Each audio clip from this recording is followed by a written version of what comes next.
Muy buenas y bienvenidos al Tanto, la tertulia semanal de The Objective, una semana en la que vamos a hablar, como no, de la sentencia de las mascarillas, la que ha condenado a José Luis Ábalos a 24 años de cárcel, a Koldo a 19 y a Víctor de Aldama a 4 años y medio. Se libra el empresario de la cárcel, tendrá que hacer trabajos para la comunidad, es el premio por colaborar con la justicia y veremos si surte efecto. Precisamente también vamos a hablar de ese posible cambio de abogado y de estrategia de la llamada fontanera del PSOE. Veremos si esa condena a Aldama surte o no efecto en la que fuese militante del Partido Socialista. Pero hay más cuestiones, como no, vamos a hablar de Zapatero y de Gertrudis y de sus agendas, de todo lo que tenían anotado y también de las conversaciones entre ambos. Y vamos a hablar de otra empresa cuyo rescate está en entredicho, es Duro Felguera.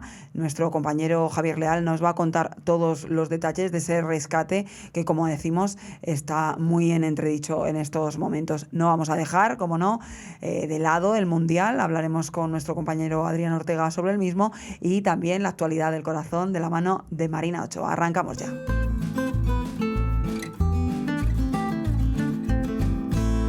Y arrancamos saludando ya a Álvaro Nieto, director de The Objective. Álvaro, ¿qué tal? Muy buenas. Muy bien, Rocío, ¿qué tal? Encantado de estar aquí contigo. Igualmente, vamos a empezar mandando un mensaje a Venezuela por la circunstancia tan dolorosa que están atravesando esos dos terremotos, esas réplicas posteriores y ese drama tan absoluto del que todavía tampoco podemos saber ni sabremos el alcance hasta que pasen muchos días seguramente.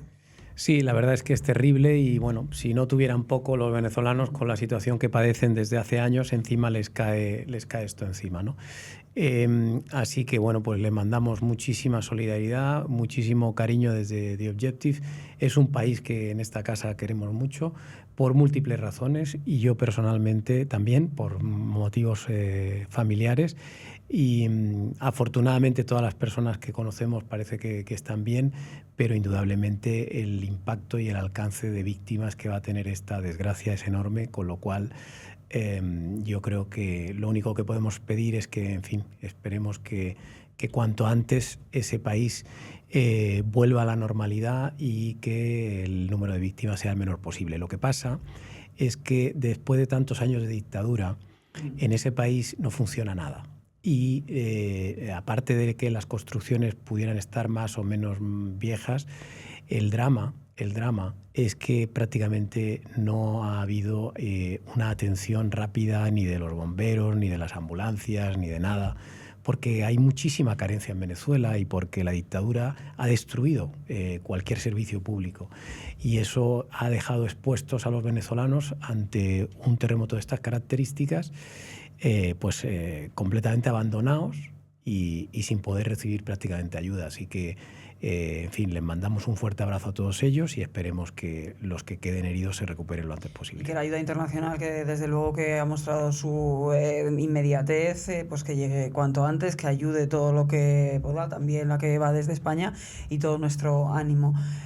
Por supuesto, vamos a hablar de otra cuestión clave de esta semana, que ha sido pues esa esperadísima, ¿no? Sentencia, decisión del caso Mascarillas. 24 años para Ábalos, 19 para Koldo y 4 y medio para Aldama. Un mensaje clarísimo para los que vienen detrás, para el resto de causas que se están juzgando, ¿no? A ver, yo creo que lo importante de esta sentencia es dos cosas. Uno, que es la primera vez que un gobierno en activo ve la condena de un exministro y además la más cuantiosa de cuantas se han impuesto a los exministros, ¿no? 24 y además que años. exministro. Eso es.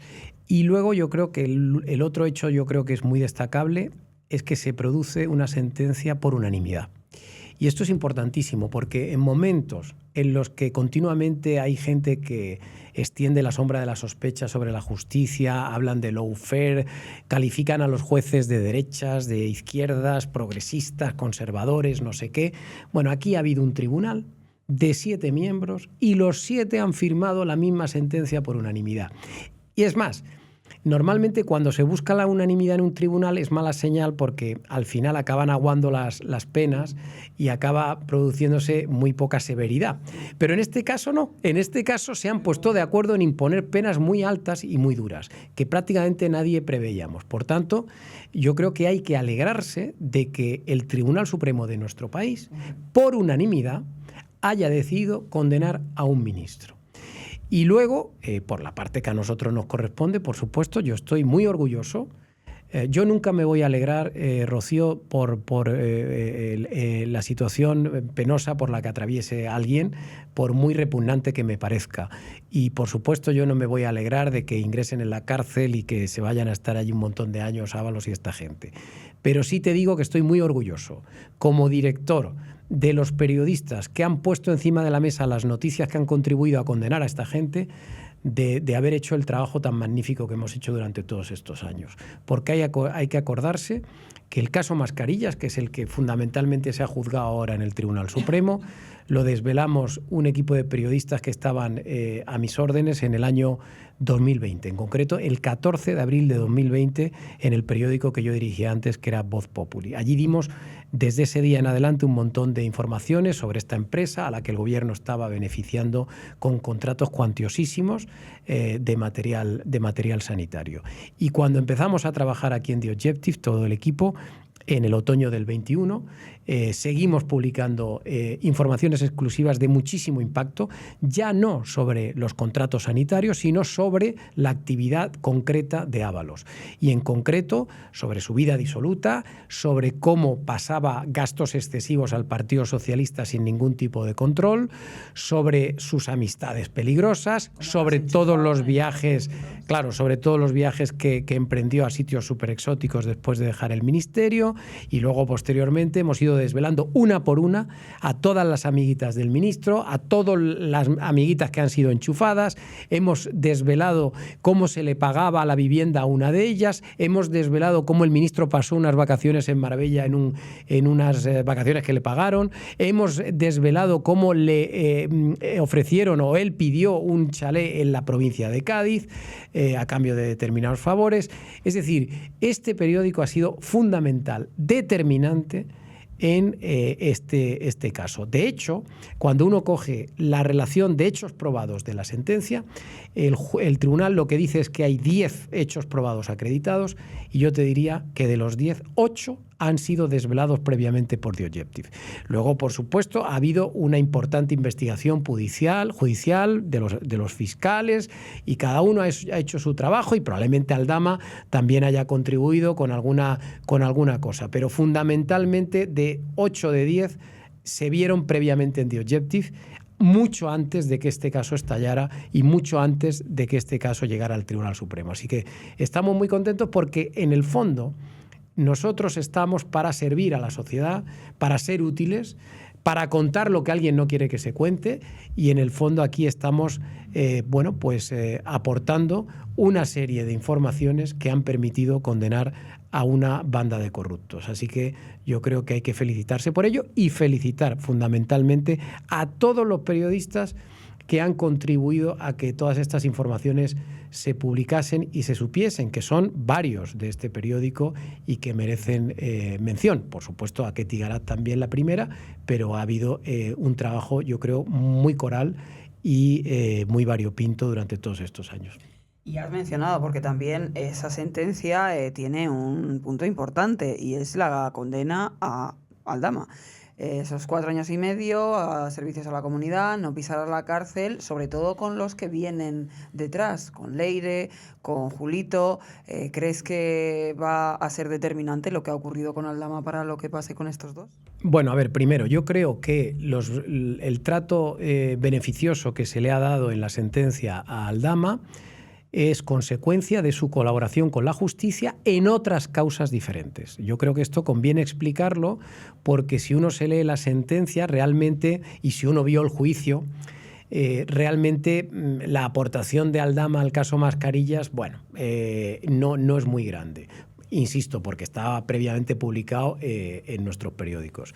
Pero él está colaborando muy activamente y aportando informaciones muy importantes en asuntos que van a ser probablemente más graves que este y que se están todavía instruyendo en la Audiencia Nacional.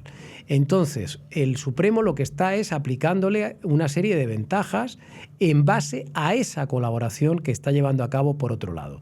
El Supremo tiene noticia de esta colaboración a través de la Fiscalía Anticorrupción, que fue, en el fondo, la que solicitó que se le tratara con este guante blanco, ¿no? Y luego tú me preguntabas si esto puede tener repercusión en otros, en otros confidentes, en otros delatores que pueda aparecer en algún otro caso. Bueno, espero que sí. Evidentemente esto es una señal muy fuerte que manda el Supremo a todo el mundo de, oye, si tú colaboras te vas a beneficiar de ello. Y por tanto, cualquiera que esté inmerso ahora mismo en un asunto de corrupción sabe que si aporta pruebas o que si colabora con la Fiscalía, pues se va a beneficiar. ¿Quién se acogerá a esto? Pues ya veremos. Se habla de Julito Martínez, el presunto testaferro de Zapatero. Se habla de Leire Díez, esta fontanera del PSOE. Bueno, podrían ser ellos o podría ser directamente Santos Cerdán, podría ser el propio Zapatero. Bueno, ya veremos porque ahora mismo lo que sí que ha visto todo el mundo es que nuestros tribunales de justicia no van a pasar por alto nada. Y que te llames como te llames, te van a condenar si has hecho algo malo. Y que aunque seas ministro o hayas sido ministro y te creas muy poderoso, al final el que la hace, la paga. Así que, por tanto, aquí ahora mismo no hay nadie que esté por encima de la ley y eso debe, por lo menos, hacer reflexionar a más de uno. Y eso debe también calmarnos, porque con los años que llevamos y cómo se ha cambiado este país y cómo se ha intentado destrozar algunas cuestiones, por lo menos da tranquilidad o cierta tranquilidad como ciudadanos que el Supremo siga funcionando. Bueno, es que yo cuando conocí la sentencia, al día siguiente escribí un artículo en donde creo que decía que era el triunfo de la democracia, ¿no? De una democracia menguante, yo decía, porque es verdad que la democracia española está sometida a una serie de tensiones muy fuertes durante los últimos años como consecuencia de un gobierno acaparador y de un gobierno completamente autoritario que se inmiscuye en los demás poderes del Estado, ¿no? Pero a pesar de eso, en España sigue habiendo un Estado de Derecho, sigue habiendo una separación de poderes y sigue habiendo jueces que aplican la ley. Y además son la mayoría, es decir, yo no creo que en España estemos en una dictadura. Los periódicos podemos seguir desvelando información sensible que afecta al gobierno y no nos meten en la cárcel ni nos matan por la calle, y los jueces pueden condenar a los corruptos sin que haya demasiado aspaviento. Es verdad que se arma un jaleo en redes, en televisión española o donde sea, pero al final las instituciones siguen funcionando, el país sigue funcionando y lo importante y la mejor señal con la que hay que quedarse es que los malos acaban en la cárcel. Gracias, Álvaro Nieto. Muchas gracias.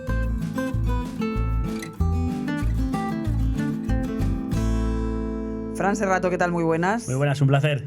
El placer es mío, compañero, de tenerte aquí después de, semanas de intenso trabajo.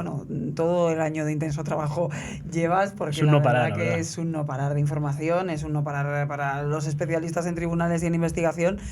Pero bueno, esta semana ya hemos conocido esa sentencia, esa esperada sentencia de Ábalos, a José Luis Ábalos, 24 años, ya saben, a Koldo, 19, y a Víctor de Aldama, 4,5, se libra de la cárcel. De momento hay todavía muchas cosas pendientes, pero manda un claro mensaje a navegantes sobre futuros expedientes y futuros casos, y toda la vista está puesta en Leire y en Julito, y vamos precisamente a Leire porque tú publicas esta semana en exclusiva, Fran, y es una noticia de mucho alcance, que la que es conocida como fontanera del PSOE, la exmilitante del Partido Socialista, estaría tanteando a otros abogados para cambiar un poco de estrategia, ¿no? Exactamente, Rocío. Hemos podido saber de fuentes muy cercanas del entorno de Leire que piensa que ella no se va a comer sola el marrón, que piensa que el PSOE la va a dejar sola, que se va a desmarcar. Ella no quiere que le pase como a otras personas. Precisamente Leire Díez estaba muy pendiente de esa sentencia de Ábalos y Cerdán, de Ábalos y Koldo. Y la de Cerdán también, Cerdán está también pendiente. También está pendiente de una investigación en la Audiencia Nacional. Son personas que han tenido abogados muy cercanos al Partido Socialista. De hecho, se ha descubierto por las informaciones que hemos publicado en este medio el caso Leire, como uno de los abogados de Cerdán, a Jacobo Tejelo, habría cobrado 125.000 euros del partido, que luego el partido ha dicho que no eran 125.000, que faltaban unos 53.000 euros que nunca abonaron, que esta semana Tejelo ha dicho ante el juez Pedraz que no eran 125.000 porque le dejaron a deber cierto dinero, porque el PSOE dejó de pagarle porque como se había convertido en abogado de Cerdán, eso parecía que era un conflicto de interés. Y bien, pues Leire Díez, conociendo un poco la dinámica del PSOE, se ha acercado a diferentes abogados, nos consta, para preguntarle o para tocarlos, para saber la disposición que tendrían de defenderla, básicamente también buscando una estrategia muy cercana al pacto, a poder colaborar con la justicia, viendo que a Víctor de Aldama no le ha ido tan mal, porque sí es verdad que le han caído 4 años y medio en esa sentencia del caso Mascarillas, pero se le ha aplicado una atenuante analógica que por colaboración pues no va a pisar la cárcel. En cambio, tendrá que hacer trabajos para la comunidad, tendrá que presentar unos informes trimestrales. Por tanto, es un ejemplo, un aviso a navegantes y también un claro mensaje de que quien colabora con la justicia tiene algún privilegio, algún premio para poder conseguir que otras personas también hagan esta labor, porque lo que nos explican varios abogados penalistas con los que hemos hablado estos días, también hemos sacado en un artículo, es que conseguir que alguien sea acusado o se le pueda condenar por un delito de organización criminal es muy difícil, porque normalmente las organizaciones criminales son muy herméticas, no se consigue penetrar en ellas y conseguir información de ellas es muy difícil. Por tanto, si hay una persona de dentro que canta, valga esta símil, hay que protegerles y sobre todo hay que premiarles, claro, porque si no es muy difícil demostrar que existe esa organización. Y bueno, parece ser que las declaraciones de Aldama han servido para bastante en el caso de las mascarillas, pero no solo, en otro también, en el caso posiblemente de la financiación irregular del PSOE, que lleva el juez Moreno en el número 2 de la Audiencia Nacional. También hay una pieza del caso Mascarillas, que es por amaños de contratos de obra pública, en el que sí está Cerdán. Por tanto, parece ser que ser colaborador con la justicia sí podría tener premio. Incluso Julio Martínez Martínez, al que los investigadores consideran el testaferro de Zapatero, a finales de mayo cambió de abogado para fichar a otra letrada que sí es experta en pactos, y parece ser que esto la aleja un poco del expresidente del gobierno, que estaría pensando mucho, pues Julito me va a vender, o Juanito me va a traicionar, me va a meter en problemas. Y de ahí que la declaración judicial de Zapatero se desmarcara de Julio Martínez Martínez, pero no tirara contra él por si al otro se le ocurre.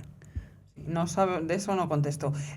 Vamos, precisamente, ya que has hablado tú, Fran, has introducido el tema de Zapatero, porque obviamente, como todo está interrelacionado y todo está en plena ebullición de información, esta semana, pues lo más llamativo están siendo esas agendas, ¿no? Esas agendas tanto de Gertrudis, la secretaria, como del propio Zapatero. Unas agendas en las que hay muchos datos curiosos, como varias reuniones con el presidente del gobierno, Pedro Sánchez, en la Moncloa.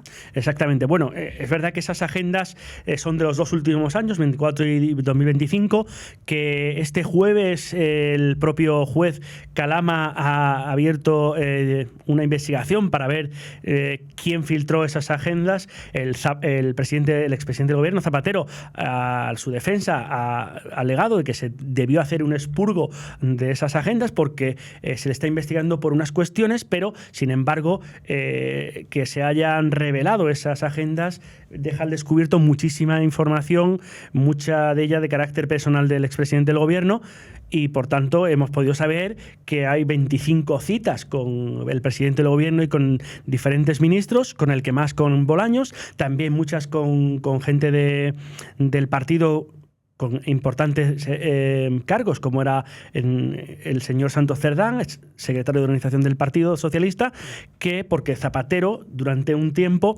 también estuvo hablando con Junts, con Puigdemont, para un poco acercarlo al PSOE, poder negociar, hacía unas veces de negociador, y le daba cuenta a Cerdán, a su número 2, Juanfran Serrano, y también con ministros del Sánchez, como Bolaños. También hay bastantes citas y cenas y comidas con Óscar Puente, hay también conversaciones con Álvarez, con García con Ortiz, Montero. el día precisamente, un día curioso. Exactamente. Bueno, tiene anotada el 7 de marzo de 2024 una cita con la Fiscalía General del Estado. No precisa con quién, tampoco lo hemos podido conseguir nosotros, tampoco lo ha hecho la UDES, los investigadores, pero el 7 de marzo sí tiene una cita con la Fiscalía General del Estado, que en ese momento lideraba Álvaro García Ortiz. Es un día curioso, como decías, un día clave, porque ese día Álvaro García Ortiz y su número 2, su entonces número 2, Diego Villafañe, reciben información de que hay una investigación abierta al novio, a la pareja de la presidenta de la Comunidad de Madrid, Isabel Díaz Ayuso, contra el empresario Alberto González Amador por delitos fiscales, y tienen cuenta. La Fiscalía de Madrid le da dación de cuentas de lo que está sucediendo con esa investigación. Cuando se produce esa reunión de Zapatero con alguien de la Fiscalía ya sabe que se está investigando al novio de Ayuso. Esto también hay que ponerlo en contexto con otras reuniones de la Fiscalía liderada por Álvaro García Ortiz, en este caso su número 2, ahí sí lo sabemos porque el propio Ministerio Público lo ha confirmado. Diego Villafañe se reunió en 2 ocasiones, en marzo y en abril de 2025, con la trama de Leire 10, con la propia denominada fontanera del PSOE y con Tejero. Aquí vuelve a salir el nombre del abogado del PSOE, que ha reconocido este jueves ante el juez que sí cobró del PSOE, que el Partido Socialista le había preguntado por su opinión en diferentes causas sensibles, aunque no ha querido decir mucho más de ellas, aludiendo o poniendo como coartada el secreto profesional. Fran Serrato, como siempre, muchas gracias. Un placer, como siempre. Gracias.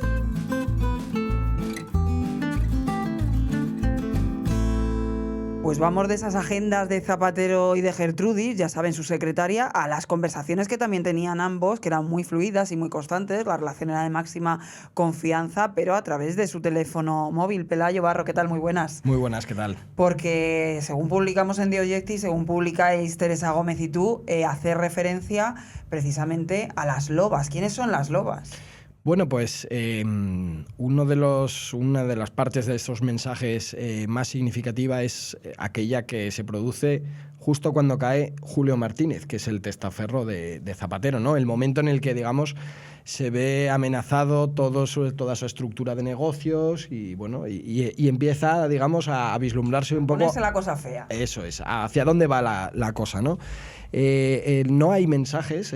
La detención de Julio Martínez se produce el día 11 de diciembre y no hay ningún tipo de mención ni mensajes hasta el día 15, que ya es lunes. Es decir, pasa todo el viernes, sábado y domingo, no habla con Gertrudis, cosa rara porque además suele hablar prácticamente a diario, fines de semana incluido. Y de repente el lunes le dice: ¿qué tal? ¿Cómo lo lleváis vosotras? ¿Estáis bien? Le escribe Zapatero a su secretaria, ¿no? Y bueno, pues ella le dice, esto está siendo muy duro. La otra secretaria, Judith, dice, lo ha pasado muy mal el viernes, ahora ya está un poco más tranquila y demás. Y dice, pero sobre todo me preocupa cómo están tratando el tema. estoy preocupada por cómo están tratando el tema y también por las lobas. Y es ahí cuando a nosotros, bueno, pues nos llama muchísimo la atención, ¿no? Porque las lobas, ¿a quién se refiere, no? Y eso nos da la pista definitiva a Zapatero en la siguiente respuesta, que dice, le viene a decir, sí, efectivamente, esto es muy duro. Dice algo así como, esto es como un infarto que no avisa y demás. Y dice, las tres se lo han tomado muy bien, se lo han tomado bastante bien, o mejor de lo esperado. Claro, está hablando de, entendemos, por el contexto familiar que da ese mensaje y otros que vienen después, de su entorno familiar, es decir, de su mujer Sonsoles Espinosa y de sus hijas Laura y Alba. Dice que se lo han tomado bastante bien y que le sorprende, que a veces sorprende no se conoce a las personas hasta que llegan determinadas situaciones, ¿no? También dice, viene una temporada ácida, ¿no? Sí, va a venir una temporada ácida, hay que estar preparados para lo que viene. Sí, y ya se veía que, claro, que cuando cae su testaferro hay que recordar que fuimos nosotros quienes explicamos que esa detención de Julio Martínez era la del testaferro de Zapatero. No decíamos el testaferro, decíamos un empresario cliente de las hijas de Zapatero, ¿no? Un misterioso cliente que, como habíamos contado antes, había fundado, por ejemplo, dato así bastante llamativo, había fundado 2 empresas en la urbanización de veraneo de Zapatero en Almería. Y dices, oye, qué curioso, ¿no? O sea, nosotros ya desde febrero del año pasado nos habían llegado historias de Julio Martínez como un potencial o presunto testaferro de Zapatero, pero bueno, la investigación era compleja porque es un entorno muy opaco, aplican el silencio total. De hecho, vemos incluso menciones a bloqueos a periodistas de The Objective, porque es que nuestro compañero Antonio Rodríguez, para elaborar una información que firmábamos los dos este mismo año, sobre unas facturas que Zapatero había cobrado por un desayuno en Kazajistán, cerca de 40.000 euros. Pues Zapatero Antonio se acerca al entorno de Zapatero para, pues contrastar esta información, y lo que le dice el entorno de Zapatero a Zapatero es, oye, ¿quién es este? ¿Le bloqueo? Dice, bueno, pues esta es la transparencia que tenía Zapatero, ¿no? Pero volviendo un poco al tema de las lobas, es muy sorprendente también porque, bueno, hay un terreno un poco misterioso, ¿no? Porque hay bastante información que relaciona a Zapatero con la masonería. Esto ya de hace muchos años, pues por ejemplo... Siempre ha habido esa rumorología. Siempre ha habido esa rumorología de que Zapatero, es cercano por lo menos a la masonería. Él, por ejemplo, incluyó en sus gobiernos a algún reconocido masón, como el ministro Francisco Caamaño de Justicia, y que no se escondía que era masón, y lo decía abiertamente, y además ocupaba un cargo, creo, bastante importante. Bueno, pues el tema de la masonería es muy significativo en este caso porque, como nos han apuntado, en la masonería a los hijos de los maestres masones se les llama lobos o lobatos. Lobos a los varones y lobas a las hijas. Es curioso, ¿no? A lo mejor es simplemente una coincidencia, pero bueno, es bastante llamativo. Sí, no, la verdad que es llamativo llevar a tus hijos los lobos, ¿no? Pero bueno, cada uno veremos en qué queda, porque además van a dar mucho de sí esas conversaciones y esas agendas, y seguro que hay todavía mucho por descubrir. Pero es que además de todo esto, lo que ya teníamos encima de la mesa, si era poco, vienen más cosas, porque es que esta semana ha habido una nueva detención. Además, sensible, la Guardia Civil ha detenido a una subordinada de la ministra Agesen por corrupción en Soria. Todos nos despertábamos, se producía esa noticia de están registrando en Soria. ¿Qué ha ocurrido aquí? Bueno, pues sí, efectivamente. Además, es que no tenemos día tranquilo. No hay día tranquilo. Pues resulta que eso, nos despertamos con la noticia de que entra la Guardia Civil en el Ayuntamiento de Soria y no se sabe muy bien qué están haciendo, pero están haciendo un registro, ¿no? Ya, bueno, cuando pasa algo así, ya nos pensamos lo peor, ¿no? Pero claro, ahí entonces empiezan las fuentes a contar cosas. Y en concreto nos empiezan a contar, porque teníamos buenas fuentes por Soria, y nos empiezan a contar que aquello es una operación contra la corrupción institucional en el Ayuntamiento de Soria, y que hay una empresa que en realidad era propiedad de una concejal del ayuntamiento, que la traspasó a una persona y siguiendo el esquema que estamos conociendo y que estamos viéndolo en todos los casos de corrupción recientes, también pasados, pues era una testaferro. Es decir, una persona que entró en política y dejó a un testaferro en su empresa para, desde su cargo, darle contratos a esa empresa, es decir, darse contratos a sí mismo. Entonces, claro, esto ha acabado con la detención de esta concejala y de otras 6 personas, son 7 en total. Y contábamos al día siguiente una información bastante relevante porque nos conseguimos, digamos, el listado de los detenidos, y entre ellos había una persona que es una jefa de área del Ministerio de Transición Ecológica de AGESEC, ¿no?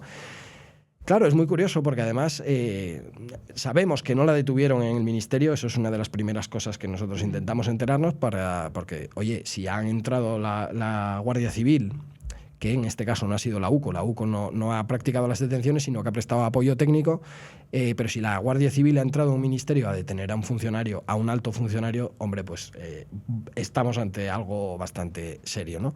Fue detenida, al parecer, en su domicilio, justo antes de salir hacia su trabajo, ¿no? Los agentes hicieron bien su trabajo, creo, y la detuvieron en un sitio un poco más discreto, porque siempre es importante que este tipo de operaciones se hagan en el entorno más discreto que se pueda, ¿no? Si puedes detener a alguien en su domicilio, es mejor que lo detengas en una institución.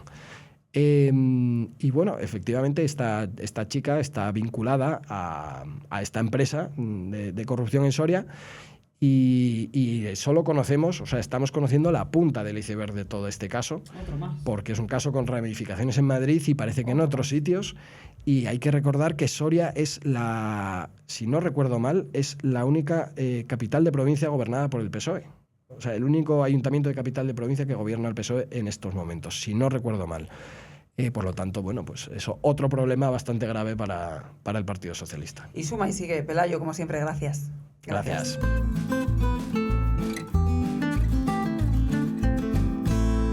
Pues vamos ya a saludar a Javier Leal. Javier, ¿qué tal? Muy buenas. ¿Qué tal, Rocío? ¿Cómo estás? Pues muy bien, la verdad que leyendo con mucho interés tus noticias, porque ya saben ustedes, los que nos dedicamos a esto también, porque estamos a otros asuntos y con tanta trama y tanta corrupción nos perdemos. Pero hay dos cuestiones de las que en este periódico, ya saben ustedes, llevamos hablando mucho tiempo. Es Plus Ultra, ahora está más de moda el tema Plus Ultra porque está judicializado y está absolutamente en todos los medios, pero nosotros, como recordarán, somos de los primeros que hablamos de este tema. Y ahora que se habla tanto de Plus Ultra, resulta de ese rescate, ¿no?, tan cuestionado, resulta que hay otros rescates que también se han puesto en el punto de mira, como es el rescate a Duro Felguera, del que, por cierto, también en esta casa se ha hablado mucho hace ya un tiempo. Pero si te parece, por contextualizar un poco, has escrito para que también todos nuestros lectores pues se ubiquen, porque es que al final hablamos de tantas cuestiones y tantas empresas y tanta corrupción que es fácil perderse.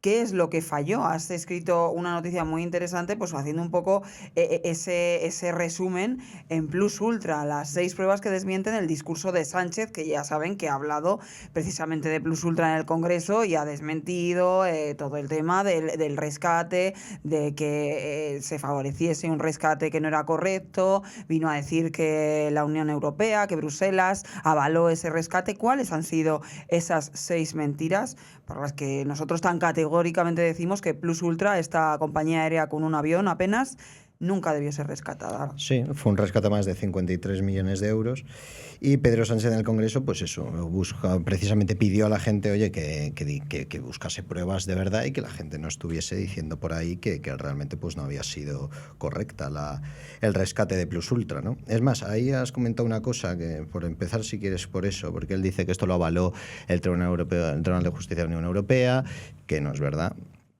También dijo que el Tribunal de Cuentas, pero el Tribunal de Cuentas realmente es un informe de 145 páginas y se refiere a Plus Ultra solo en un momento que lo cita. O sea, no es un informe que sea muy incisivo realmente con las 30 empresas que se rescataron, ¿no?, por más de 3.000 millones de euros.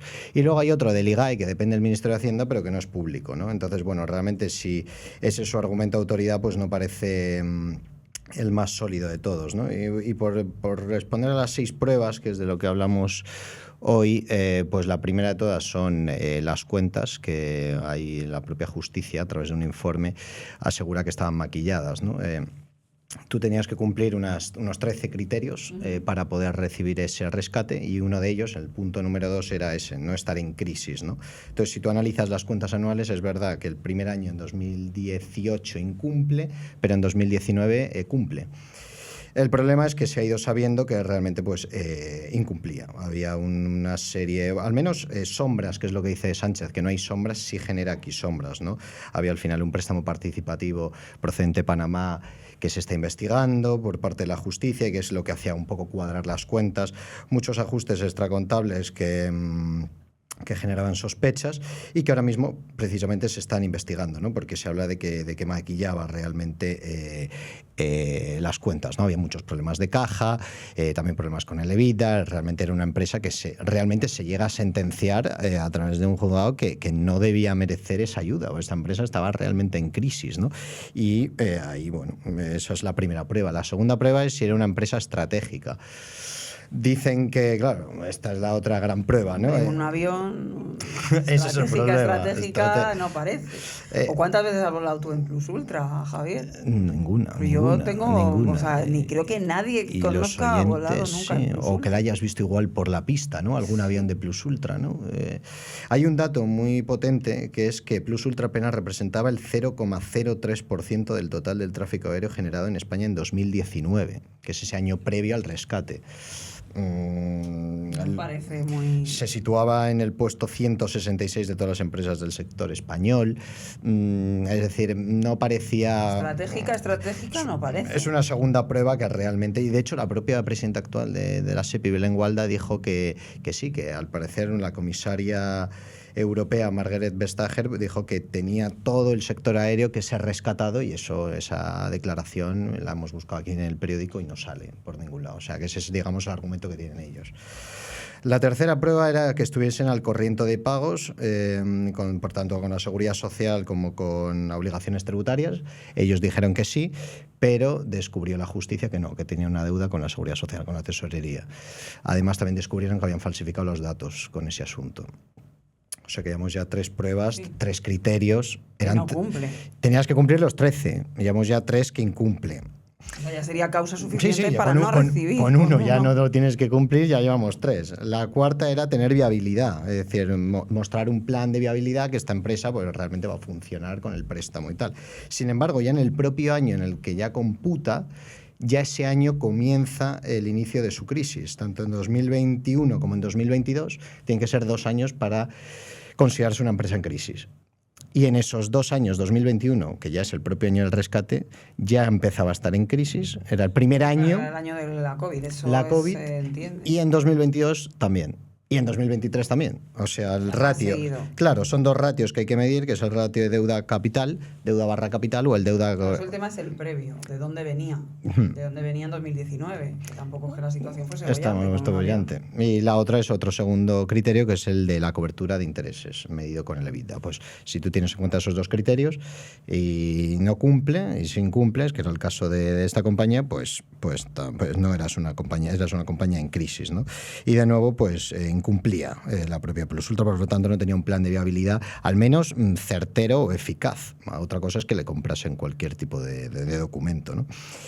Y la quinta prueba pero que sería el otro quinto criterio que incumple, era la amortización, ¿no? Tenías que presentar un calendario de amortización, oye, que me vas a devolver el dinero que te he dado. Son 53 millones, había una parte participativa que tenía que ser antes, un préstamo participativo. Pues el caso es que son 5 años, justo este marzo se cumplía ya esos 5 años para devolver una parte y de momento solo ha devuelto los intereses, que son 12 millones de euros, es decir, que todavía no ha devuelto los 53 millones. Y ahora mismo estaban negociando a ver cómo hacían para que lo devuelva pues pronto, al menos no ha cumplido tampoco con este plan de amortización. Y ya la sexta prueba, que no es un criterio, pero eran los cauces propios e ilegales que dice el juez, ¿no? Que consiguió ese rescate no siguiendo unos cauces legales, sino a través del ministro de Transporte, José Luis Ábalos, que no tuvo éxito, ni tampoco a través del propio José Luis Rodríguez Zapatero, que en ese caso sí dice la justicia que tuvo éxito, ¿no? Que es lo que actualmente se está investigando y que es, pues bueno, cuestiones sí. Que en este periódico, ustedes que son lectores y oyentes fieles, ya llevamos hablando desde hace mucho tiempo, desde hace años, desde antes de que pues estos informes de la UCO se supieran y demás, y que estuviese toda la investigación ya en marcha, con esas sospechas. Con esas sospechas, bueno, de hecho, nuestro antiguo director desde Voz Populi, cuando estaba en Voz Populi, nuestro actual director cuando estaba en su anterior periódico.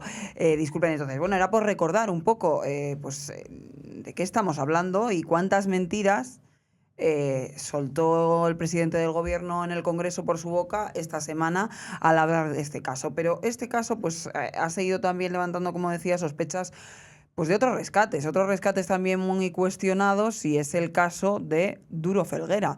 120 millones de euros que acorralan a la SEPI directamente. Aquí no vamos a hablar de 6 criterios, pero sí hablas de 3 sombras. ¿Cuáles son esas sombras? Sí, realmente este asunto, o sea, el de Duro Felguera, ya se habló en su momento, justo de hecho es el mismo día que se rescata Duro Felguera. Duro Felguera y Plus Ultra se rescatan el mismo día.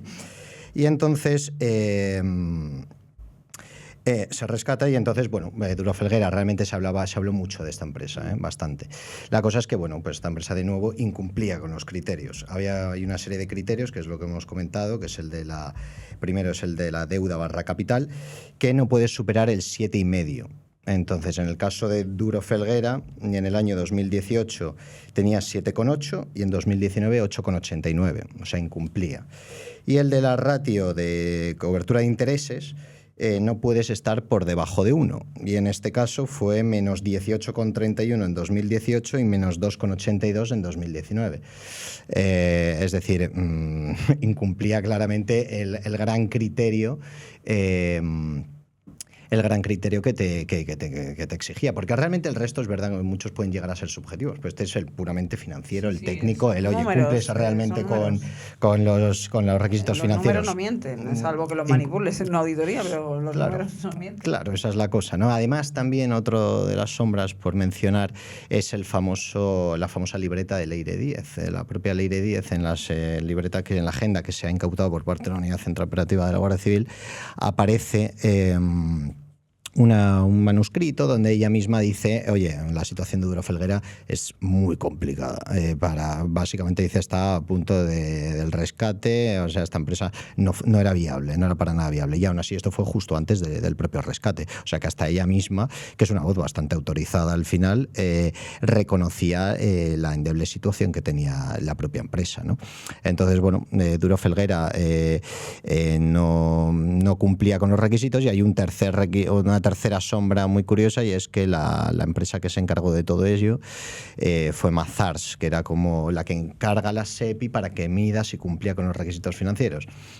Este periódico se ha intentado poner en contacto muchas ocasiones, y no han querido hablar, no han querido dar ningún tipo de respuesta, y esto es la verdad que algo inédito, que no me ha pasado nunca, querer hablar con la propia empresa, que al menos te den una explicación. Aunque se habrá decir es todo mentira. Sí, y aquí ninguno dice nada, ni directamente ninguno quiere hablar de ese tema. Al final se ha convertido Duro Felguera como una cosa donde nadie... Es más, a mí me llegaron a decir, incluso desde Duro Felguera, preguntando por este asunto, oye, el pasado está. Es decir, son respuestas muy vagas. Son 120 millones de euros. 120 millones de euros que si lo necesitaba y cumplía los requisitos, fenomenal, pero si se hizo de una manera cuestionable, pues la justicia y los periodistas están ahí para analizarlo, sobre todo porque es dinero público de todos nosotros. No lo olvidemos, que puede ir a otro sitio más útil y más necesario. Sanidad, educación, ¿no? Como suelen decir. Sí. Pensiones, de todo, un poco. Dependencia. Vivienda, problema de la vivienda, pero claro, si estamos dando rescates a empresas totalmente cuestionados, pues tendremos que saber qué hay ahí, porque nuestro dinero lo pagamos con nuestros impuestos. Javier, como siempre, muchas gracias. Muchas gracias, Rocío. Gracias.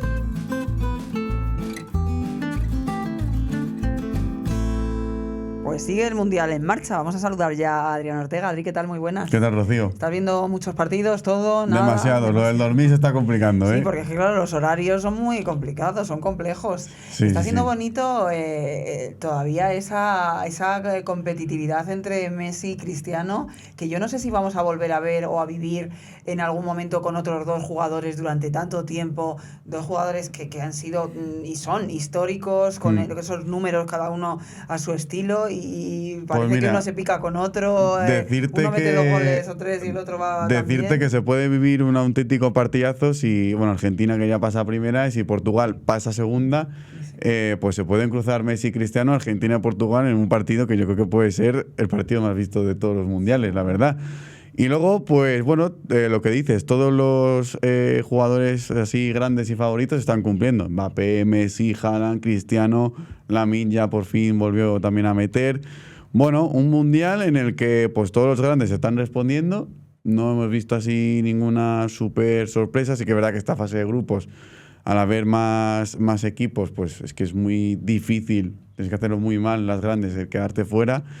Y bueno, pues nada, que ya van a arrancar los 16avos, ya empieza esta nueva fase que no estaba en ningún otro mundial. Y bueno, de momento la verdad que también un mundial en el que destacan mucho los porteros de selecciones de más bajo nivel, que se están convirtiendo en héroes sin capa. Totalmente. Héroes sin capa están siendo. Entonces, bueno, de momento está siendo buen mundial, todo te podría decir. Y bueno, pues nosotros tenemos ahí un partido que será, como decimos, a unas horas intempestivas. Sí, la madrugada del viernes al sábado a las 2 de la madrugada en España, horario español. Bueno, a ver, un día Es de buen fiesta día porque también, es viernes al claro. sábado, no se trabaja, entonces bien. Lo más importante es que nosotros nos presentamos a este partido como primera de grupo de momento.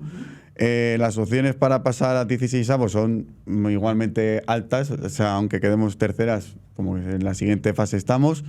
Lo importante es que, bueno, si España gana, pasa como primera de grupo. Si España empata contra Uruguay, habría que esperar a que Cabo Verde no le meta 4 goles o más a Arabia Saudí. Y si perdemos contra Uruguay, pues ya depende de lo que pase con Cabo Verde o Arabia Saudí, perdón, pues pasamos a segundas o terceras. Y eso dependerá mucho luego los horarios. Depende mucho de los ¿verdad? horarios, porque hemos estado ahí viendo el cuadro, que si pasamos como primera, pues todos los partidos serían a las 9 de la noche, lo cual bien, Hora muy estupenda. hora maravillosa. Más tempranito. Si no pasamos como primera se complica porque ya habría algún partido de madrugada, lo cual feo para España. Bueno, veremos qué ocurre. Y además va a haber otro partido que me decías que va a Sí, estar partido que interesante. va a haber, que no sé si se va a fijar mucho en lo deportivo, aunque sí que se juegan los dos la clasificación todavía, pero también la misma noche que se juega el España-Uruguay, justo después se juega el Egipto-Irán. Bueno, que antes de que se sortease la fase de grupos, ese partido iba a ser como el partido del orgullo, porque se celebra en Seattle y se celebran también allí esta festividad. Y pues bueno, ha caído la casualidad que ha caído en dos equipos pues que no aceptan la homosexualidad en su país, que son también dos equipos que no tienen muy, digamos, buenas relaciones institucionales políticamente hablando. Y bueno, pues es el tema también un poco de la semana que se está hablando, Partido que tenso, ¿no? es un partido muy tenso porque Irán, según ha publicado el New York Times, presiona a la FIFA para que no saliese con ninguna bandera o logo del orgullo. Entonces, bueno, yo creo que Esperemos que no se lo permita la FIFA. Esperemos que sea un Esperemos partido... que sea lo que tiene que ser. Y si Sí. el orgullo gay siempre se ha celebrado y tienen que llevarlo y se celebran y lo llevan en otros partidos, ellos, por mucho que sean un país con esa tendencia Sí. homófoba, pues Esperemos que, bueno, que sea un partido que tenga lo que tenga que suceder en el tema de clasificación y que no pase nada más en el ámbito extradeportivo, por lo menos. Y luego, pues nada, pues ya la siguiente semana, 16avos, y tendremos calendario de la Liga, por cierto. Ah, bueno, claro. Así ya de previa, que nos hemos olvidado todos de los Sí, que clubes, ya estamos todos ya hay olvidados, calendario claro, de la ya Liga esto la semana que empieza, viene. Esto en agosto ya está en marcha. Gracias, Adri. A como ti, siempre, Rocío. gracias.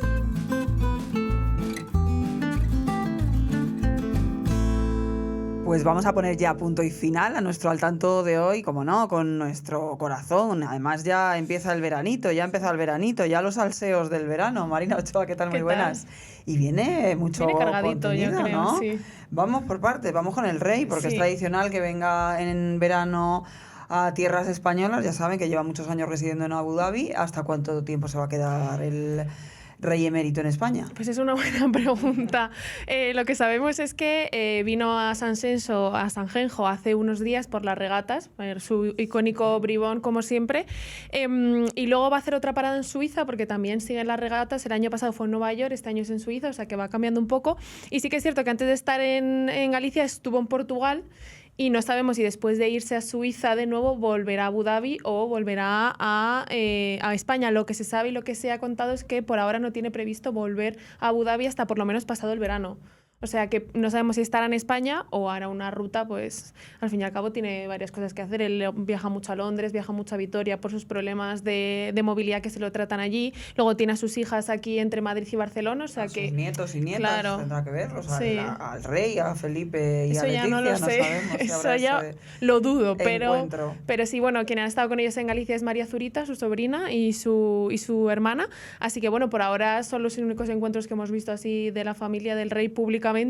Y no sé yo si habrá otros, la verdad, tengo mis dudas. Yo creo que se va a mantener con su cabeza en el barco, que es lo que más le interesa ahora, las regatas, así que por ahora...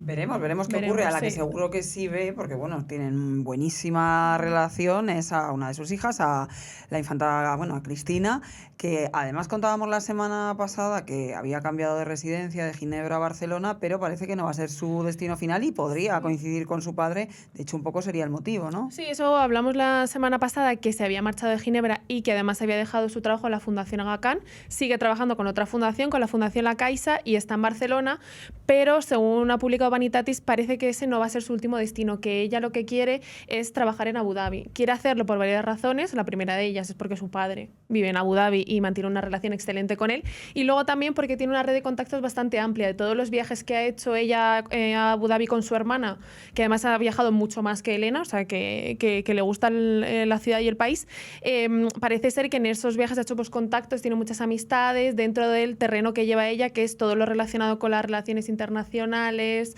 con el comercio exterior. Entonces parece ser que su destino final sería Abu Dhabi. Pero bueno, se ha comprado una casa en Barcelona, por ahora está en Barcelona, está junto a su hijo, o sea que probablemente en un futuro, y si encuentra un trabajo que se adapte a lo que ella busca, que intuyo que busca tranquilidad, pues la veremos en Abu Dhabi. Veremos qué ocurre a partir de septiembre, seguramente todo, sí, ¿no? Seguramente. Uno y otro. Vamos ahora ya sí con el corazón con el amor, porque bueno, Shakira a pleno mundial, sigue siendo la reina de los mundiales. Parece que tiene guacanovio, ¿no? Después de Piqué, 16 años después, parece que hay guacarromance. Sí, bueno, debemos decir que en estos últimos años, desde que lo dejó con Piqué, hemos visto casi nada. Se habló de que estaba saliendo con Lewis Hamilton, pero ahora parece ser que no, porque Lewis Hamilton está con Kim Kardashian, o sea que definitivamente no. Pero estos últimos días se le ha visto salir de Los Ángeles con un actor que yo no le conozco, pero debe ser muy conocido, que tiene una serie ahora mismo en Netflix, que se llama Manuel García Rulfo. Es un actor mexicano que, bueno, que parece ser que se conocen ya desde hace bastante tiempo y que pues han tenido una cita o un paseo romántico, como lo queramos llamar, pues por las calles de Los Ángeles. No sabemos, o sea, yo he visto las imágenes y realmente se ve como cierta conexión, pero también puede ser un paseo entre amigos. No sé yo, no sé. Tendremos que ver, yo creo que con el tiempo nos enteraremos un poco de qué pasa realmente. Siempre, bueno, su vida privada la ha mantenido muy precisamente en privado, hasta que, bueno, pues saltó lo de Piqué, que era inevitable que se supiese, y luego ya tuvieron una relación muy larga, pero es verdad que se la conocen solo esos dos novios oficiales, de la Rúa y Gerard Piqué. Sí, y además yo creo que después de la relación con Gerard Piqué no tiene muy buena relación con la prensa, es un poco así, no le gusta que se hable de su vida privada. Entonces yo creo que si nos enteráramos de algo, pues será un poco por lo que veamos de los paparazzis que captan una imagen, porque no creo que ella comparta absolutamente nada sobre su vida personal, excepto sus hijos, que sus hijos sí. Sus hijos, y bueno, veremos qué pasa, porque la verdad que, bueno, si realmente finalmente se confirma, parece que la época de mundiales siempre le anima a ella. Pues bueno, oye, pues estupendo. Y ella también, pues feliz. Hay otros dos que son muy guapos, pero que lo han dejado. Sí, es una pena. Yo la que me dio pena al verlo y no me parecía a mí que esa relación fuera a acabar. Pero sí, Ana Mena y Óscar Casas ya no están saliendo juntos. Es una relación que empezó hace 1 año y medio, además coincidiendo con la grabación de una película. O sea, que se enamoraron grabando, y parece ser que lo suyo se ha acabado. No nos han contado por qué, solamente han dicho que no había terceras personas, o sea que no sabemos por qué. Pero claro, aquí hay un giro a los acontecimientos, que resulta que Ana Mena y Carlos Alcaraz, el tenista, pues fueron pillados hace unos días en Marbella en una actitud bastante cariñosa. ¿Qué ha pasado? Que ellos... Pero definamos, Marina, bastante cariñosa, Bueno, porque a veces... Ya. Es que hemos visto fotos y no vídeos, entonces las fotos son como muy cerca, la cara del uno del otro, que se puede ve una ser... cercanía, se ve una amistad. Claro. Se ve... Y ellos han desmentido, el tenista y Ana Mena, que no están juntos, que coincidieron en un momento dado en un evento, que se saludaron y punto y final, y que cada uno se fue a dormir a sus respectivos hoteles y que no hay nada de nada entre ellos. Así que... Pues como todo, veremos qué ocurre, si al final hay tomate o no hay tomate, Claro, ¿no? yo, Carlos Alcaraz, no sabemos nada tampoco de su vida personal, o sea que tampoco estaría mal conocer un poco, hombre, alguna novia tendrá, digo yo, algún Yo rollito. con lo joven algo. que es joven, Claro. exitoso, guapo, pues oye, no sé. Pues nada, no. Por ahora no están juntos. Yo abogo porque vuelvan Ana Mena y Óscar Casas. Pero... Veremos qué ocurre. El verano da mucho de sí, Marina. Claro, el sí. verano da mucho juego. Sí, llega el calor, el bikini, el bañador. Rupturas, para infidelidades, para nuevas relaciones, para Desde todo. Marina, muchas gracias, Muchas como gracias a siempre. Y gracias a todos ustedes. Ya saben, pueden encontrarnos en www.theobjective.com, en todas nuestras redes sociales y, por supuesto, en su plataforma favorita de podcast. Un abrazo.